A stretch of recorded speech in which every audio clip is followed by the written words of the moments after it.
உலகத்தில் நீங்கள் அனுபவிக்கிற எந்த மருட்கொடைகளாக இருந்தாலும் அது அல்லாஹ்விடம் இருந்து உங்களுக்கு வந்திருக்கிறது. இந்த மரணத்தை அடைந்து விட்டால் இந்த உலகத்தில் நமக்கு சொந்தமானது என்று எதையாவது நாம குறிப்பிட முடியுமா? இது எனக்கு சொந்தமானது, இந்த ஒரு பதவி எனக்கு சொந்தமானது, இந்த பொருளாதாரம் எனக்கு சொந்தமானது. உலகத்தில் கண்கூடாக அதற்கு எதிரான பல நிகழ்வுகளை அன்றாடம் சந்திக்கிறோமே. பதவிகள் பறிபோய் விடுகிறது, செல்வாக்கு ஒரு நாளில் சிதைந்து போய் விடுகிறது, பெரும் பொருளாதாரம் இல்லாமல் தெருவில் நிற்கிற நிலை ஏற்பட்டு விடுகிறது. எதுவும் ஒரு நிலைக்கு தலைகீழாக மாறிவிடும். மரணம் நாம் நினைக்காத நேரத்தில் நம்மை வந்து அரவணைத்துக் கொள்ளும் என்கிற போது எதை வைத்து நாம பெருமை அடிக்க முடியும்? யோசிச்சு பாருங்க. அன்பிற்குரிய சகோதர சகோதரிகளே, ஒவ்வொரு மனிதனிடமும் ஏற்படுகிற பலவிதமான மோசமான தன்மைகளாக இருக்கலாம், தீய செயல்பாடுகளாக இருக்கலாம், அதுபோன்ற நடவடிக்கைகளில் இருந்து ஒவ்வொருவரும் விலகி இருக்க வேண்டும், மீண்டு வர வேண்டும் என்பதை இஸ்லாமிய மார்க்கம் அதற்கான வழிகாட்டுதலை மனித சமுதாயத்திற்கு வழங்குகிறது. அதன் அடிப்படையில் இன்றைக்கு நம்மிடத்தில் ஏற்படுகிற பல்வேறு விதமான மோசமான தன்மைகளில் ஒன்றாக இருக்கிற பெருமை என்கிற ஒரு குணம் நம்மிடத்தில் ஏற்பட்டு விடக்கூடாது என்பதில் இஸ்லாமிய மார்க்கம் நமக்கு பல்வேறு வழிகாட்டுதல்களை வழங்குவதை பார்க்க முடிகிறது. முதல்ல இந்த குணம் நமக்கு எப்படி ஏற்படுகிறது என்று பார்க்கிற போது, எந்த ஒரு மனிதரை எடுத்துக்கொண்டாலும் ஏதோ ஒரு வகையில் அந்த குணத்தை கொண்டிருக்கிற ஒரு சூழலை நாம் பார்க்க முடிகிறது. இந்த ஒரு உணர்வு, ஒருவர் தன்னை விட மற்றவரை தாழ்ந்தவராக கருதும் பொழுது, மற்றவர்களை விட ஏதோ ஒரு விதத்தில் தன்னை உயர்ந்தவராக கருதுகிற போது, ஒவ்வொரு தன்மையிலேயும் ஒவ்வொருவருக்கும் இடையே இது ஏற்பட்டு விடுவதை நாம் பார்க்கிறோம். நிறத்தை வைத்தோ, ஒரு பேசுகிற மொழியை வைத்தோ, தான் சார்ந்திருக்கிற குலத்தை வைத்தோ, குடும்ப பாரம்பரியத்தை வைத்தோ, பணத்தை வைத்தோ, பதவியை வைத்தோ, தான் சம்பாதித்து வைத்திருக்கிற பொருளாதாரத்தை வைத்தோ, மனிதருக்கு மனிதர் இந்த ஏற்றத்தாழ்வுகளை வைத்து பெருமை பாராட்டுகிற ஒரு தன்மை ஏற்பட்டு போய்விடுவதை நாம் பார்க்கிறோம். இப்படி எந்த விதத்தில் ஒரு மனிதனிடத்தில் பெருமை ஏற்பட்டாலும் அது அறவே தவிர்க்கப்பட வேண்டியவை என்பதை இஸ்லாமிய மார்க்கம் மிக அழுத்தம் திருத்தமாக சொல்லித் தருகிறது. மனிதர்களை அதல பாதாளமாக இருக்கிற நரகத்திற்கு தள்ளுகிற ஒரு காரியமாக அல்லாஹ்வுடைய தூதர் ஸல்லல்லாஹு அலைஹி வஸல்லம் அவர்கள் எச்சரிக்கை செய்வதையும் நாம பார்க்கிறோம். நபிகள் நாயகம் ஸல்லல்லாஹு அலைஹி வஸல்லம் அவர்கள் சொல்லி காட்டுகிற போது எவ்வளவு தூரம் இதை அழுத்தம் திருத்தமாக நபி அவங்க சொல்றாங்கன்னா, லா யதுகுலுல் ஜன்னத மன்கான ஃபி கல்பிஹி மிஸ்காலு தர்ரத்தின் கிபர். எவருடைய உள்ளத்தில் அணு அளவு பெருமை ஏற்பட்டு விடுகிறதோ அவர் சொர்க்கத்தில் நுழைய மாட்டார். அப்ப சொர்க்கத்தில் நம்மை நுழைய விடாமல் செய்கிற ஒரு காரியங்களில் ஒன்றாக இருக்கிற இந்த பெருமையை நாம் கண்டறிந்து எப்படி தவிர்ப்பது? முதல்ல பெருமை என்பதை நாம் எப்படி எடுத்துக்கொண்டிருக்கிறோம், அதை மார்க்கம் என்ன வரையறைக்குள் பொருத்துகிறது என்பதை நாம் தெரிந்து கொள்ள வேண்டும். ஏன்னா பலருக்கு அது குறித்த போதிய தெளிவு இல்லாம ஒருவருடைய நடவடிக்கைகளை, ஒருவர் தான் பெற்றிருக்கிற அந்த பொருளாதாரத்தை மையப்படுத்தி அவர் வைத்திருக்கிற பொருட்கள், அவர் அணிந்திருக்கிற ஆடை, அவர் ஏற்படுத்தி கொண்டிருக்கிற வசதி வாய்ப்புகள், இதை வைத்து இவர் பெருமை பாராட்டுகிறார், இவர் பெருமை அடிக்கிறார் என்கிற பார்வை பொதுவாக இருக்கிறது. இப்ப மார்க்கம் அதற்குரிய வரையறையை நமக்கு சொல்லித் தருகிற போது, அல்லாஹ்வுடைய தூதரிடத்தில் ஒரு மனிதர் வருகிறார். கால ரஜுல், ஒரு மனிதர், இன்ன ரஜுல யுஹிப்பு ஐ யகூன சௌபுஹு ஹசனா வ நஅலுஹு ஹசனா. அல்லாஹ்வுடைய தூதரே, ஒரு மனிதர் தன்னுடைய ஆடை அழகாக இருக்க வேண்டும் என்று நினைக்கிறார், தன்னுடைய காலணி அழகாக இருக்க வேண்டும் என்று நினைக்கிறார். இது பெருமையில் படுமா, இது பெருமையில் சேருமா என்று அல்லாஹ்வுடைய தூதரிடத்தில் கேட்கிறார். அல்லாஹ்வுடைய தூதர் அதற்கு பதில் சொல்லுகிற போது, அது கூடுமா கூடாதா என்பதை தாண்டி இறைவனுக்கு மிக விருப்பத்திற்குரிய காரியம் என்பதை அல்லாஹ்வுடைய தூதர் ஒரு அழகான பதில் மூலமாக விளக்குகிறார்கள். இன்னல்லாஹ ஜமீல் யுஹிப்புல் ஜமால். அல்லாஹ் அழகானவன், மிக அழகானவன், அழகான தோற்றமுடையவன், அழகைத்தான் அவன் விரும்புகிறான். நீ உன்னிடத்தில் இருக்கிற ஆடைகளை, சிறந்த ஆடைகளை அணிய ஆசைப்படு, உன்னை அழகாக்கிக் கொள். உன்னிடத்தில் இருக்கிற சிறந்த அணிகலன்கள் அணிந்து கொள்.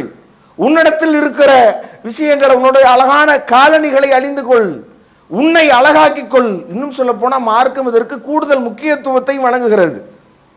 ஒவ்வொரு முறை நாம தொழுமிடத்திற்கு வருகிற போதும் கூட திருமறை வசனம் நமக்கு சொல்லி காட்டுகிற போது, இந்த குல்லி மஸ்ஜித், ஒவ்வொரு முறை நாம் பள்ளிவாசலுக்கு வருகிற போதும் உங்களுடைய அலங்காரங்களை நீங்கள் ஏற்படுத்திக் கொள்ளுங்கள், எடுத்துக்கொள்ளுங்கள், உங்களை அலங்கரித்துக் கொள்ளுங்கள், உங்களை அழகாக்கிக் கொள்ளுங்கள் என்பதை மார்க்கம் நமக்கு சொல்லித் தருகிறது. பலர் போதிய வசதி வாய்ப்புகள் இருந்தாலும் கூட அதை காட்டிக்கொள்வதை பெருமை என்று நினைத்து அவர்கள் தங்களிடத்தில் ரொம்ப மோசமான ஆடை அணிகிற, மோசமாக தன்னை வறுமையில் இருப்பவரை போன்று, அப்ப அந்த அடிப்படைய மார்க்கம் பெருமையாக பாவிக்கல. மார்க்கம் நமக்கு பெருமை என்பதை எப்படி எடுத்து சொல்லி இருக்கிறதோ அதை தவிர்க்க வேண்டுமே ஒழிய, நம்மை அழகாக்கிக் கொள்வது, நாம் நம்மிடத்தில் இருக்கிற ஹலாலான முறையில் சம்பாதித்து அதன் மூலமாக நாம் அடைந்திருக்கிற அந்த பொருளாதாரத்தை கொண்டு நாம் நம்மை அழகாக்கிக் கொள்வதோ, நாம் அழகாக இருக்க விரும்புவதையோ பெருமையில் உள்ள ஒன்றாக நினைக்க கூடாது என்பதை அழகான வார்த்தைகள் மூலமாக அல்லாஹ்வுடைய தூதர் சொன்னதோடு, பெருமை என்பதற்கான வரைவிலக்கணத்தை நபி அவர்கள் சொல்றாங்க. அல்லாஹ்வுடைய தூதர் அதை தொடர்ந்து பேசுகிற போது, அல் கிபுரு, பெருமை என்பது பத்தருல் ஹக்கி வ கம்துன் நாஸ், பெருமை என்பது மக்களை இழிவாக கருதுவதும் சத்தியத்தை நிராகரிப்பதும் தான். இந்த தன்மை தான் ஒரு இடத்துல இருந்துடக்கூடாது. எந்த நிலையிலும் உயர்ந்தவராக தன்னை கருதுகிற போது மிக சாதாரணமாக நான் பெரியவன் என்கிற எண்ணம் ஒருவரிடத்தில் குடிகொண்டு விடுகிற போது சத்தியத்தை அவன் ஏற்க மறுக்க தொடங்கி விடுகிறான். எது உண்மையோ, தன்னை விட எவனை தாழ்ந்தவனாக ஒருவன் நினைக்க கருதுகிறானோ அவனிடத்தில் உண்மையே வந்தாலும் கூட இவன் என்னை விட்டு தாழ்ந்தவன், இவனிடம் இருந்து அந்த சத்தியத்தை நான் ஏற்க மாட்டேன் என்கிற மனோபக்குவம் நம்மிடத்தில் வருதில்ல. ஏதோ ஒரு விதத்தில் நம்முடைய பணியால் நம்மிடத்தில் ஒரு விஷயத்தை சரியானதை சொன்னாலும் கூட அவரை தகுதியை வைத்து அதை மறுக்க நினைக்கிறோம், அதை ஏற்க மறுக்கிறோம். நம்முடைய பிள்ளைகள் நமக்கு ஒரு உபதேசம் செய்கிற போது இவனுக்கு என்ன வயது இருக்கிறது, இவன் சொல்லி நான் கேட்க வேண்டுமா என்கிற எண்ணம் ஏதோ ஒரு விதத்தில் நம்மை அறியாமல் ஏற்பட்டு விடுகிறது. ஒரு சிறுவன் ஆசிரியரிடத்தில் ஒரு நல்ல ஆலோசனை சொன்னாலும் கூட அதை அப்படியே எடுக்க தோணுமா? ஒரு உள்ள என்ன எண்ணம் ஏற்பட்டு விடுகிறது நமக்கு? சரியானதை சொல்கிற போது, சத்தியத்தை சொல்கிற போது அதை ஏற்கிற உள்ளம் நமக்கு இருக்கணும். யாரையும் மட்டமாக நினைக்க கூடாது, யாரையும் இழிவாக கருதுகிற எண்ணம் இருக்கக்கூடாது. சத்தியத்தை ஏற்பதில் யார் சொன்னாலும், யார் வாய் கேட்டாலும் அதை ஏற்கிற மனப்பான்மை நம்மிடத்தில் இருக்க வேண்டும் என்பதை மிக அழகாக இந்த அல்லாஹ்வுடைய தூதர் சொல்கிற அந்த இலக்கணம் நமக்கு உணர்த்தி காட்டுகிறது. அது என்ன மாதிரியான நிலைக்கு ஒரு மனிதனை தள்ளுகிறது? இறுதியில சத்தியத்தை, சாதாரண நம்மிடத்தில் சுட்டி காட்டப்படுகிற தவறுகளை கூட சில நேரம் பாருங்க, குர்ஆன் ஹதீஸ் அடிப்படையில் நீங்கள் செய்வது தவறு, தவிர்த்து கொள்ளுங்கள் என்று சொல்கிற போது நான் எவ்வளவு வருடங்களா இருக்கு, நீ என்ன சொல்வது என்கிற மனப்பான்மை, அல்லது புதிதா ஒருவர் உள்ளே வந்திருக்கிற ஒருவராக இருக்கலாம், அல்லது போதிய அளவு ஞானம் படைத்தவராக நமக்கு படாதவராக இருக்கலாம், சில செய்திகளை தெரிந்தவராக இருக்கலாம், ஏதோ ஒரு விதத்தில் நம்மை விட தாழ்ந்தவராக நாம் பார்க்கப்படுகிற ஒருவர் நமக்கு ஒரு உபதேசம் செய்கிற போது அதை ஏற்க மறுக்கிறோம் என்றால் அப்போ நாம் இது எந்த நிலைக்கு நம்மை தள்ளிவிடும் என்பதை திருமறை வசனங்கள் நமக்கு தெளிவுபடுத்துகிறது. இதா துத்துலா அலைஹி ஆயாத்துனா, நம்முடைய வசனங்கள் அவர்களிடத்தில் ஓதி காட்டப்படுகிற போது வல்லா முஸ்தக்பிரன் கல்லம் யஸ்மௌஹா கன்னஃபி உதுனிஹி வக்கரா, அவர்களுடைய காதுகள் ஏதோ கேட்காததை போன்று, அவர்கள் அந்த விஷயங்கள் எடுத்து காட்டாததை போன்று, அதை செவியேற்காததை போன்று அவங்க பெருமை அடித்து ஆணவம் கொள்ளக்கூடிய நிலையில் இருக்கிறார்கள். அல்லாஹ் அப்பேற்பட்டவர்களை, இந்த பெருமையை அடிக்கக்கூடியவர்களை அந்த நேர்வழியில் இருந்தே திருப்பி விடுவதாக பல வசனங்களை சொல்லி காட்டுவதையும் பார்க்கிறோம். அப்போ ஒரு சின்ன இந்த விஷயங்களை மறுக்க தொடங்கி சத்தியத்தையே நாம் மறுத்து இஸ்லாத்தை விட்டு ஒதுங்கி போய்விடுகிற ஒரு சூழலை இந்த பெருமை ஏற்படுத்தி விடும் என்கிற எச்சரிக்கையை திருமறை வசனங்கள் நமக்கு சொல்லி காட்டுகிறது. அதே மாதிரி இழிவாக கருதுவது, யோசிங்க, திருமறை குர்ஆன் அதை எப்படி நமக்கு பக்குவமாக எடுத்து சொல்கிறது. அல்லாஹ் திருமறையில சொல்லி காட்டுகிற போது அந்த தன்மை எப்படியெல்லாம் ஏற்பட்டு விடுமோ அதையெல்லாம் சொல்லி காட்டுகிறான். வலா துஸைர் ஹத்தகலின்னாஸ், மக்களிடத்திலே உன் முகத்தை அகந்தையோடு திருப்பிக் கொள்ளாதே. வலா தம்சிஃபில் அர்லி மர்ஹா, நீ பூமியிலே கர்வத்தோடு நடந்து விடாதே. இன்னல்லாஹ லா யுஹிப்பு குல்லு முக்தாரின் ஃபஹூர், அல்லாஹ் கர்வம் கொண்டிருக்கிற எவனையும் நேசிக்க கூடியவன் இல்லை.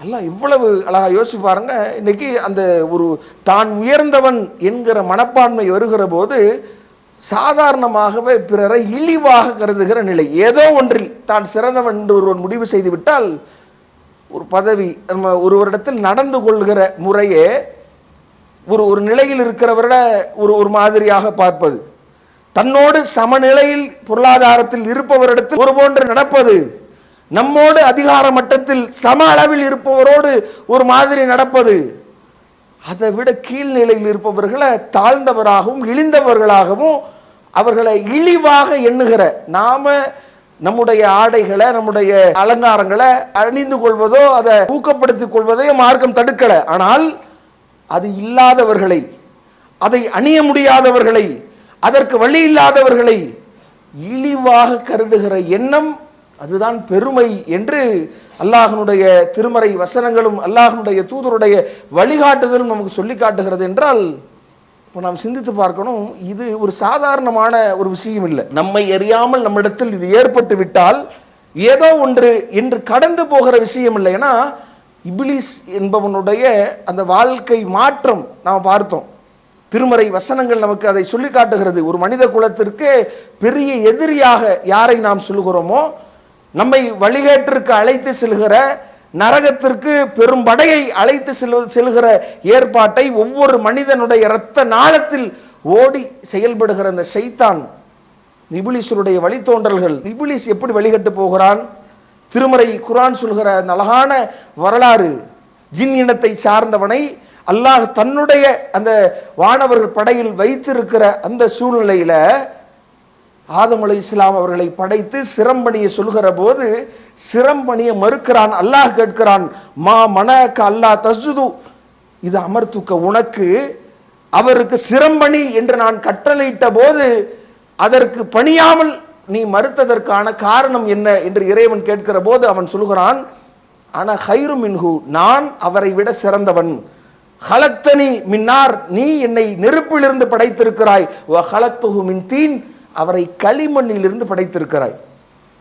களிமண்ணா நெருப்பா? நான் அவரை விட சிறந்தவன் என்கிற போது நான் எதற்கு பணிய வேண்டும் என்று அந்த சிந்தனை, பெருமை அடிக்கிற பண்பு அவனை வழிகெடுத்து அல்லாஹ் சொல்லி காட்டுகிறானே, அவனை இழிந்தவனாகும். ஃபஹ்ருஜ் இன்னக மின சாகிர், நீ இழிந்தவனாக சிறுமைப்பட்டவனாக நீ இங்கிருந்து வெளியேறு என்று துரத்தி அடிக்கப்படுவதற்கான காரணம், அவன் வழிகட்டு போவதற்கான அடிப்படை காரணம் இந்த குணம்தான். இழிவாக பிறரை கருதுவது, சத்தியத்தை மறுப்பது, சொன்னவன் யார் என்ற பார்வையை மாறி யார் இதில் சிறந்தவர், இழிந்தவருக்கு நாம் ஏன் பணிய வேண்டும் என்கிற அந்த சத்தியத்தை மறுக்கிற பண்பும் பிறரை இழிவாக நினைக்கிற குணமும் ஒரு இப்லீஸை உருவாக்குகிறது. என்றால் அப்ப இந்த குணம் அடிப்படையிலேயே நம்மிடத்தில் கிள்ளி எறியப்பட வேண்டியவை என்பதை நாம் கவனத்தில் கொள்ள வேண்டும்.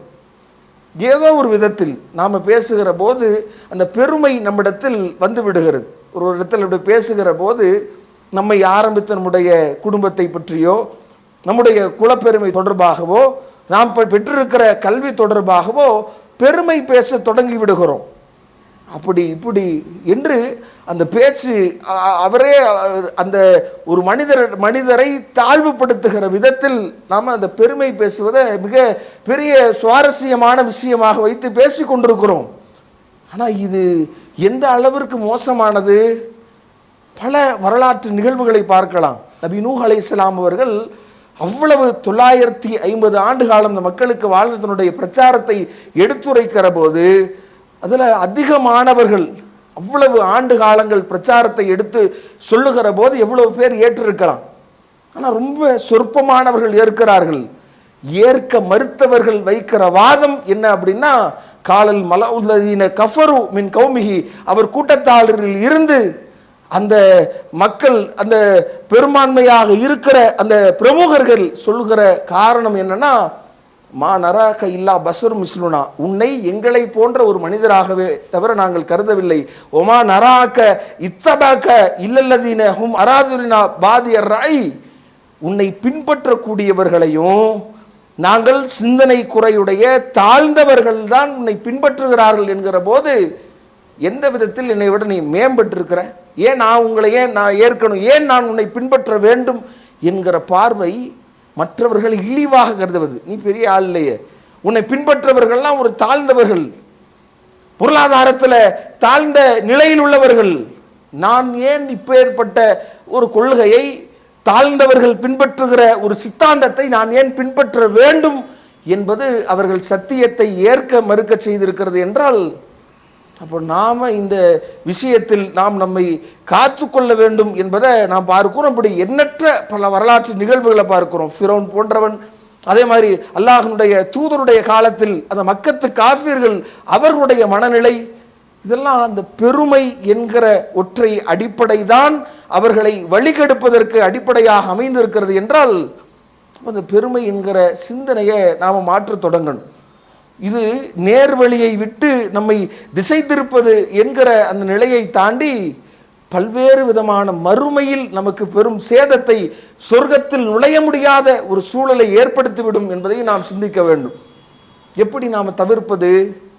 நம்மை அறியாம ஏதோ ஒரு விதத்தில் ஒரு பெருமை என்கிற அந்த விஷயத்தை சரியா மார்க்கம் சொல்கிற அடிப்படையில் அதை தவிர்க்கிற மனப்பான்மை நமக்கு இருக்கணும். எப்படி நாம் அதை தவிர்க்கிறது?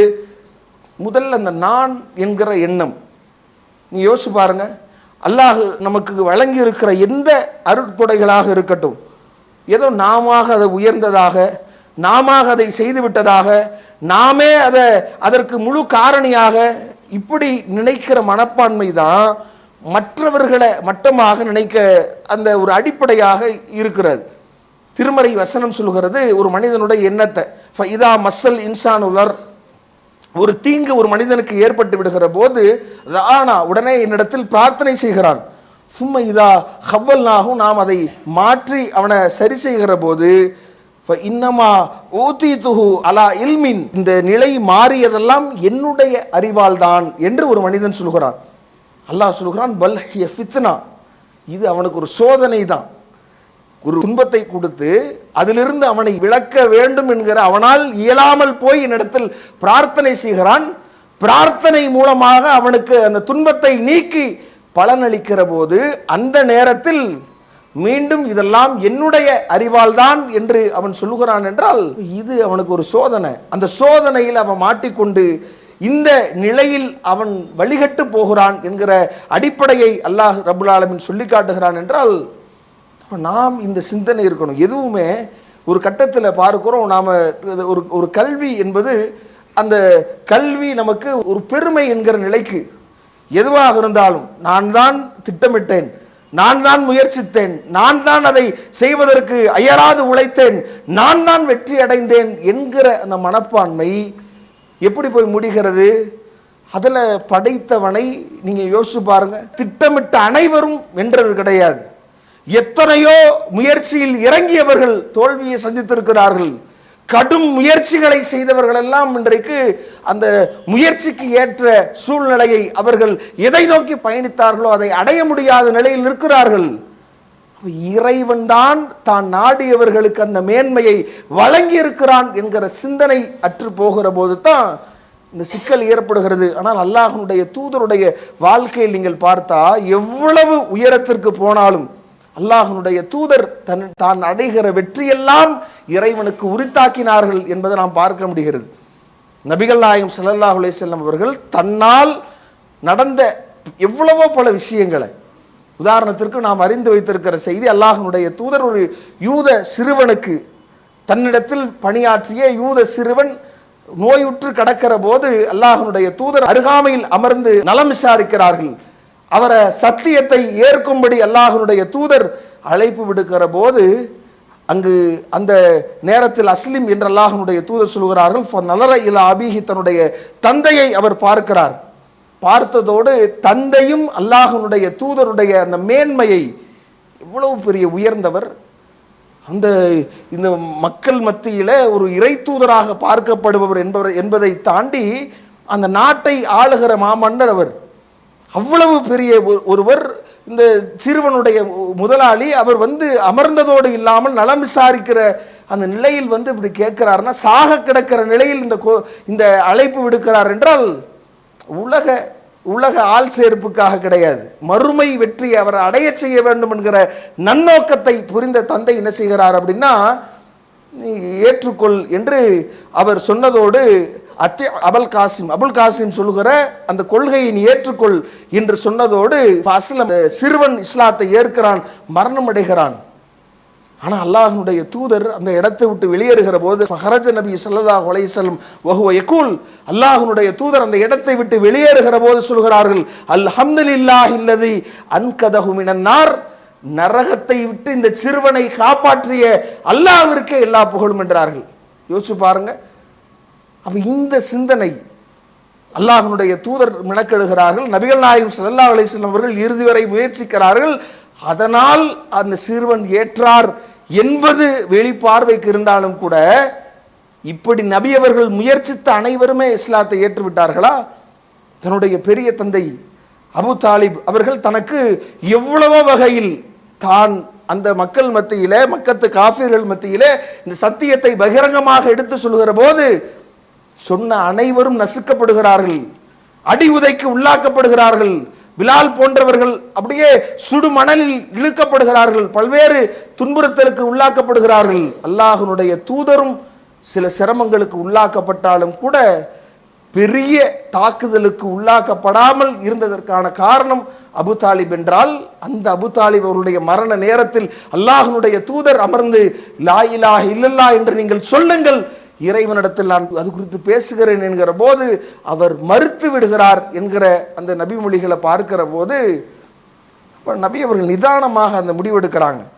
நாமும் நம்முடைய வாழ்க்கையில் அந்த நிலை தான். நாம் நினைத்ததெல்லாம் இது வரைக்கும் நடந்ததில்லை. யோசிச்சு பாருங்க.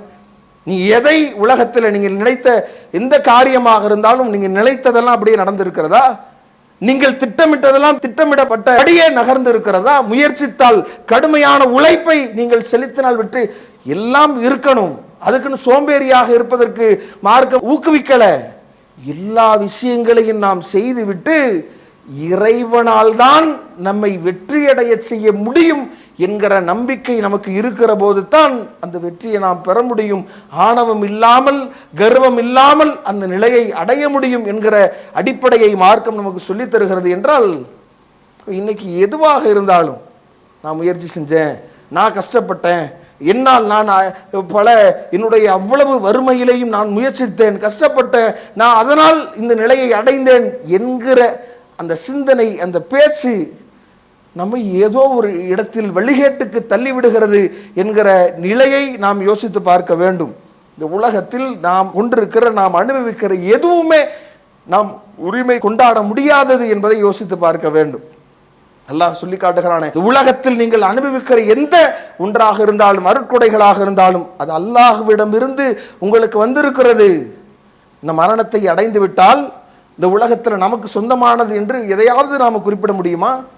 இது எனக்கு சொந்தமானது, இந்த ஒரு பதவி எனக்கு சொந்தமானது, இந்த பொருளாதாரம் எனக்கு சொந்தமானது. உலகத்தில் கண்கூடாக அதற்கு எதிரான பல நிகழ்வுகளை அன்றாடம் சந்திக்கிறோமே. பதவிகள் பறிப்போய் விடுகிறது, செல்வாக்கு ஒரு நாளில் சிதைந்து போய் விடுகிறது, பெரும் பொருளாதாரம் இல்லாமல் தெருவில் நிற்கிற நிலை ஏற்பட்டு விடுகிறது. எதுவும் ஒரு நிலைக்கு தலைகீழாக மாறிவிடும். மரணம் நாம் நினைக்காத நேரத்தில் நம்மை அரவணைத்துக் கொள்ளும் என்கிற போது எதை வைத்து நாம பெருமை அடிக்க முடியும்? யோசிச்சு பாருங்க. இது என்னுடையது என்று நினைப்பதற்கு எது தகுதியானது? இன்னால் இல்லாஹி வ இன்னா இலைஹி ராஜிஊன், நாமே அவனுக்குரியவர்கள், அவனிடத்தில் திரும்ப செல்ல இருக்கிறோம் என்கிற அடிப்படையை மார்க்கம் சொல்கிற போது எதற்கு நாம் உலகத்தில் நாம் உரிமை கொண்டாட முடியும்? இது என்னுடையது என்று நாம் பேசுவதற்கு எது தகுதியானதாக இருக்கும்? இன்னும் அல்லாஹ் நாடியபடித்தான் நடக்கும் என்பதை பல நிகழ்வுகளில் அல்லாஹ்வுடைய தூதர் சொல்லி காட்டுகிற நிலையை நாம் பார்க்கிறோம். நபி ஸல்லல்லாஹு அலைஹி வஸல்லம் அவரிடத்தில் ஹல்பா என்கிற ஒரு ஒட்டகம் இருக்கிறது. அந்த ஒட்டகம் பார்க்கிற போது எல்லா பந்தயத்திலையும் அதை வேறு எவராலும் முந்த முடியாது. அந்த மாதிரியான நிலையில் அல்லாஹ்வுடைய தூதர் அதை வைத்திருக்கிறார்கள். அப்போ ஒரு கிராமவாசி ஒரு 6 வயதுக்குட்பட்ட ஒரு ஒட்டகம் மீது அல்லாஹ்வுடைய தூதருடைய அந்த ஒட்டகத்தை முந்தி விடுகிறது. இன்னைக்கு இதெல்லாம் நாம பார்க்கிற போது ஒரு சாதாரண ஒரு அரசியல்வாதியுடைய காரை முந்தி ஒன்று போயிட்டு அங்கு நடக்கிற நிகழ்வுகள், அங்கு நடக்கிற கெடுபிடிகள், இதெல்லாம் நாம் இன்றைக்கு உலகத்தில் பார்க்கிறோம்ல. ரசூலுல்லாஹி ஸல்லல்லாஹு அலைஹி வஸல்லம் அவங்க அதை சாதாரணமாக, இது முஸ்லிம்களுக்கு ஒரு மன வருத்தத்தை அளிக்கிறது. அல்லாஹ்வுடைய தூதருடைய ஒட்டகத்தை இன்னொருவருடைய ஒட்டகம் ஜெயித்து விடுகிறதா என்கிற அந்த ஒரு மனநிலை ஏற்படுகிறது. ஆனால் அல்லாஹ்வுடைய தூதர் அங்கு சொல்லி காட்டுகிறார்கள், அந்த மக்களுக்கு மத்தியிலே உலகில் எதுவும் உயர்ந்து விடுகிற எந்த பொருளாக இருந்தாலும் அதை கீழே கொண்டு வருகிற அது அல்லாஹ்வுடைய நியதி. எதுவுமே உலகத்தில் அப்படித்தான், அல்லாஹ் அப்படித்தான் அந்த நியதியை ஏற்படுத்தி இருக்கிறான் என்று அல்லாஹ்வுடைய தூதர் ஸல்லல்லாஹு அலைஹி வஸல்லம் அவர்கள் சொல்லி காட்டுகிறார்கள். என்றால் நாம அந்த ஒரு மனப்பான்மை இருக்கணும். எதுவுமே இந்த உயர்ந்த நிலையில்தான் இருக்கும். நாம நம்முடைய சிந்தனையால், நம்முடைய பார்வையால், முயற்சியினால், நாம் முடிவெடுத்ததால், நம்முடைய உழைப்பால் என்னால் என்னால் என்னால் என்கிற சிந்தனை நம்மை ஒன்றுமில்லாமல் ஆக்கிவிடும் என்பதை நாம நினைத்து பார்க்க வேண்டும். உண்மையில் பெருமை அடிப்பதற்கு தகுதி இருக்கிறதா? ஏன் அல்லாஹ் இந்த பெருமை தன்னுடையது என்று சொல்லி காட்டுகிறான் என்றால், அல்லாஹ்வால் உள்ள எதுவுமே நம்முடையது இல்லை என்கிற போது அதைத்தான் அல்லாஹ்வுடைய தூதர் ஸல்லல்லாஹு அலைஹி வஸல்லம் அவர்கள் சொல்லி காட்டுகிற போது, கண்ணியம் என்பது அல்லாஹ்வுடைய கீழாடை, பெருமை என்பது ரிதாவு அல்லாஹ்வுடைய மேலாடை. அப்ப அது அல்லாஹ்வுடையது. ஃபமன் யுனாசியஹு அதப, யார் என்னோடு போட்டியிடுகிறார்களோ, அதை தான் உரிமை கொண்டாடுகிறார்களோ அவர்கள் வேதனை செய்யப்படுவார்கள் என்று அல்லாஹ்வுக்குரிய ஒரு அடிப்படையாக அதை சொல்லி காட்டுகிறான். என்றால் அப்போ நாம் இந்த விஷயத்தில் பொதுவாகவே நம்மிடத்தில் அந்த பெருமை ஏதோ ஒரு விதத்தில் ஏற்படுகிற போதெல்லாம் பலரும் இப்படி அழிக்கப்பட்டிருக்கிற நிலையை நாம் பார்க்கிறோம். வரலாறுகளை நீங்கள் பார்க்கிற போது சின்ன விஷயங்கள்ல அந்த பெருமை நம்மிடத்தில் எங்கெல்லாம் குடிகொண்டு விடுகிறதோ, அல்லாஹ் மூசா அலைஹிஸ்ஸலாம் அவருடைய சமுதாயத்தில் காரூன் என்கிற ஒருவனுக்கு பெரும் அந்த பொருளாதாரத்தை அல்லாஹ் கொடுத்திருந்தான். எந்த அளவிற்கு அப்படின்னா, அவனுடைய அந்த ஹசானாக்களுடைய சாவிகளை சுமப்பதற்கு பெரும் படை தேவைப்படும் என்கிற அளவிற்கு அல்லாஹ் வழங்கி இருந்தாலும் அவனிடத்தில் அது தன்னால் அதை சம்பாதித்ததாக, தன்னுடைய அறிவால் அதை பெற்றதாக அவன் நினைக்கிற போது அவன் ஒன்றுமில்லாமல் போனான், பூமியில் புதை உண்டானான் என்று திருமறை வசனங்கள் சொல்லி காட்டுகிறது. என்றால் அல்லாஹ்வுடைய தூதர் இன்னும் நபி மூசா அலைஹிஸ்ஸலாம் அவர்களுக்கே ஒரு சோதனையாக, நபி மூசா அலைஹிஸ்ஸலாம் அவர்கள் அந்த பனு இஸ்ரவேலர்களிடத்தில் உரையாற்றி கொண்டிருக்கிற போது நபி மூசா அலைஹிஸ்ஸலாம் அவரிடத்தில் கேட்கப்படுகிறது, ஐயுன் நாசி அலமு, மக்களிலேயே மிக அறிந்தவர் யார் என்று கேட்கப்படுகிறது. ஒரு சாதாரண ஒரு கேள்வியாக நபி மூசா அலைஹிஸ்ஸலாம் அவர்கள் அந்த கேள்விக்கான பதிலை அளிக்கிறார். வஹி செய்தியை பெறுகிற இறைவனிடமிருந்து ஒரு வானவர் மூலமாக தொடர்பில் இருக்கிற ஒருவர் தான் நன்கறிந்தவராக இருக்க முடியும் என்று தன்னை தான் நன்கறிந்தவர் என்று சொல்லுகிற போது, அல்லாஹ் உன்னை விட சிறந்தவர் இருக்கிறார் என்று ஹிலர் என்கிற அந்த நல்லடியாரை சந்தித்து அவரிடமிருந்து கல்வி பெறுவதற்கு அல்லாஹ் அனுப்புகிற வரலாற்றை திருமறையிலேயும் நபிமொழிகளையும் நாம் பார்க்கிறோம். என்றால் யாரும் யாரை விட சிறந்தவர் என்று கருதுகிற மனப்பான்மை அது தவறானது. நாம் நம்மிடத்தில் ஒருபோதும் எந்த விதத்திலையும் நாம் சில நேரம் அந்த பொருளாதாரத்தை தான தர்மம் செய்கிற போது நம்மிடத்தில் அந்த எண்ணம் ஏற்பட்டு விடுகிறது. வாங்குபவர் தாழ்ந்து இருக்கிறார் என்கிற போது நாம் அவரிடத்தில் நமக்கு தோதுவாக அவர் நடக்க வேண்டும், நன்றி உணர்வோடு இருக்க வேண்டும் என்கிற உணர்வை நாம் பெற துடிக்கிறோம். நாம் ஒரு நன்மை இறைவனுக்காக தூய உள்ளத்தோடு செய்ய இருக்கிற நன்மைகள் இந்த பெருமை குறிக்கொண்டு விடுகிறதை யோசிச்சு பாருங்க. இன்னும் ஒரு சில தினங்கள்ல ஹஜ் பெருநாள் வரப்போகிறது. அந்த நேரத்தில் இப்பயிலிருந்து அந்த ஆடுகள் வாங்குகிற அந்த மனப்பான்மை இந்த மக்களுக்கு ஒரு அமலை இறைவனுக்காக தூய உள்ளத்தோடு செய்யப்பட வேண்டிய அந்த உதூகியால அல்லாஹ்விற்காக அறுத்து பலியிடுகிற அதுல என்ன ஏற்படுது? அல்லாஹ்வுக்காக ஒரு பொருளாதாரத்தை செலவிட்டு அதை வாங்கி இறைவனுக்காக மட்டும் அறுக்கிற மனப்பான்மை வேண்டிய அந்த இடத்துல அதுல பெருமை வருதுல்ல. யாருடைய ஆடு, யாருடைய பிராணி பெரியதாக இருக்கிறது, கொம்புகள் எப்படி இருக்கிறது, எவ்வளவு திடகாத்திரமாக இருக்கிறது, கொண்டு போய் வீட்டு வாசல்ல நிறுத்தணும், சில மாதங்கள் அப்படியே கட்டி போட்டு அதன் மூலமாக கடன் வாங்கியாவது அதை செலுத்தணும், அதை மக்களுக்கு பிறருக்கு காட்ட வேண்டும் என்று நன்மை சம்பாதிக்க வேண்டிய ஒன்றை நம்முடைய மறுமை வாழ்க்கையை அழித்து விடுகிற பெருமை கொள்கிற விஷயமாக அதை மாற்றி விடுகிறோம் என்கிற போது கவனம் வேண்டும். ஹஜ் செய்கிறோம் இறைவனுக்காக, அல்லாஹ்விற்காக வேண்டி அன்று பிறந்த பாலகனை போன்று மாற்றுகிற பெரும் நன்மையை பெற்று தருகிற அந்த ஹஜ், அது கிடைப்பதற்கு அந்த வாய்ப்பை பெறுவது அவ்வளவு ஒரு உன்னதமான அந்த வாய்ப்பை பெறுகிற இறைவனுக்காக தூய உள்ளத்தில் இறைவா உன்னிடத்தில் வந்துவிட்டேன் என்று இறைவனிடத்தில் செல்ல வேண்டியவர்கள் ஹாஜி என்கிற ஒரு பேரோடு தான் அழைக்கப்பட வேண்டும் என்று நினைக்கிறார். இரு ஹஜ் செய்தால் அதை பெருமையாக அல்ஹாஜ் என்று தான் குறிப்பிடப்பட வேண்டும், அதை ஏதோ ஒரு சமுதாய அந்தஸ்தாக பயன்படுத்த நினைக்கிறார் என்றால் அப்போ ஒரு நிதானம். நம்முடைய இந்த மார்க்க அடிப்படைகளில் எந்த நிலையிலையும் ஒருவரை விட ஒருவர் உயர்ந்தவராக இருக்க முடியாது இறை அச்சத்தை தவிர என்கிற போது எந்த ஒரு பதவியும் ஒரு சின்ன ஒரு பதவி ஒருவருக்கு கிடைத்தால், ஒருவரை நிர்வகிக்கிற ஒரு நிலை ஒருவருக்கு ஏற்பட்டால் உடனடியாக இவர் தன்னை ஒரு மதிப்புக்குரியவராக அடையாளப்படுத்திக் கொள்வது, பிறரை இழிவாக நினைப்பது, அவர் மீது அதிகாரம் செலுத்துவது, அலட்டுவது, மோசமாக நடக்க நினைப்பது, இறைவனுக்கு முன்னால் நாம் எவ்வளவு சிறுமையானவர்கள், இறைவன் நம்மோடு எப்படி பேரன்பு செலுத்துகிறான், பெருமை அடிக்க தகுதியான அவனே நம்மிடத்தில் கண்ணியத்தோடு இறைவன் ரஹீமாக ரஹ்மானாக நம்மிடத்தில் நடக்கிறான் என்கிற போது அத்தகைய குணப்பண்பு நம்மிடத்தில் ஒவ்வொருவரிடத்திலையும் மிளிர வேண்டும். அந்த கர்வமும் ஆணவமும் அகம்பாவமும் நம்மிடத்தில் அறவே இருந்துவிடக் கூடாது. இன்னும் அழுத்தம் திருத்தமாக திருமறை வசனங்களும் நபிமொழிகளும் நமக்கு சொல்லி காட்டுகிற போது அந்த பெருமை அடித்தவர்கள் அவர்களுக்காகத்தான் அல்லாஹ் அந்த நரகத்தையே தயாரித்து வைத்திருக்கிற ஒரு நிலையையும், பெருமை அடிக்காதவர்களுக்குத்தான் அந்த சொர்க்கத்தை அல்லாஹ் ஏற்படுத்தி வைத்திருப்பதாகவும் திருமறை வசனங்கள் நமக்கு சொல்லி காட்டுவதை நாம பார்க்கிறோம். இன்னும் அந்த சொர்க்கமும் நரகமும் பேசிக்கொள்ளுமா? அல்லாஹ்வுடைய தூதர் ஸல்லல்லாஹு அலைஹி வஸல்லம் அவர்கள் சொல்லி காட்டுகிற போது இஹ்தஜத்தில் நாரு வல் ஜன்னா, சொர்க்கமும் நரகமும் அதை பேசிக்கொள்ளுமா? ஃபகாலத் ஹாதிஹி எதுகுலூனி அல் ஜப்பாரூன வல் முத்தகப்பீரூன, அந்த நரகம் சொல்லுமா, என்னில் நுழைபவர்கள் எல்லாம் யார் தெரியுமா? அக்கிரமக்காரர்களும் ஆணவம் கொண்டவர்களும் தான். யார் பெருமை எடுத்து ஆணவம் கொள்கிறார்களோ அக்கிரமம் புரிகிறார்களோ அவர்கள்தான் என்னில் நுழைபவர்கள் என்று நரகம் பேசுமா. அந்த நேரத்தில் சொர்க்கம் சொல்லுமா, ஹாதிஹி எதுகுலூனில் லோஃபாவு வல் மசாகினு, என்னில் நுழைபவர்கள் எல்லாம் ஏழைகளும் பலவீனமானவர்களும் தான் என்று அந்த நேரத்தில் சொர்க்கம் பேசிக்கொள்ளுமா. அப்ப அல்லாஹ் அந்த இடத்துல ஃபகால் அல்லாஹு அஸ்ஸ வஜல்ல, கண்ணியமிக்க இறைவன் சொல்வானா, அல்லாஹ் சொல்லுகிற போது அந்தி அதாபி, நீ என்னுடைய வேதனை, அதிபு பிக்க மையஷா, உன்னை நான் நாடியவர்களை வேதனை செய்வதற்காக உன்னை படைத்திருக்கிறேன். அதே மாதிரி சொர்க்கத்தை குறிப்பிட்டு அல்லாஹ் சொல்லுகிற போது அந்தி ரஹ்மத்தி, நீ என்னுடைய அருள், உன் மூலமாக அர்ஹமுபிக்க மையஷா, உன் மூலமாக நாடியவர்களுக்கு நான் அருள் புரிகிறேன் என்று சொல்லி நீங்க உங்களுடைய ஒவ்வொருவரையும் நீங்கள் சொன்ன மாதிரி நிரப்பிக் கொள்ளுங்கள் என்று இறைவன் சொல்வானா.